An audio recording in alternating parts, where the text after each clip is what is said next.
पहिलीच्या मुलांचा वाचनाचा सराव व्हावा म्हणून मी अशा प्रकारचे छोटे छोटे कार्ड्स बनवलेले आहेत। आता या वाक्यांमध्ये पहिला शब्द आहे आणि क्रियापद दिलेला आहे, मध्ये शब्द दिलेले नाहीये, परंतु ह्याचा सराव मी मुलांचा घेतलेला आहे। आता अनुरूप या वाक्याला अनुरूप असा शब्द वापरून अर्थपूर्ण वाक्य तयार करायचं आहे।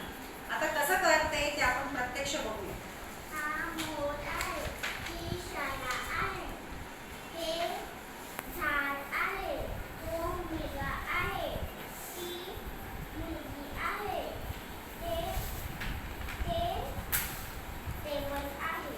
छान, व्हेरी गुड। म्हणजे तिने आकलनासहित या ठिकाणी वाक्यांचं वाचन केलेलं आहे, इयत्ता पहिलीची मुलगी।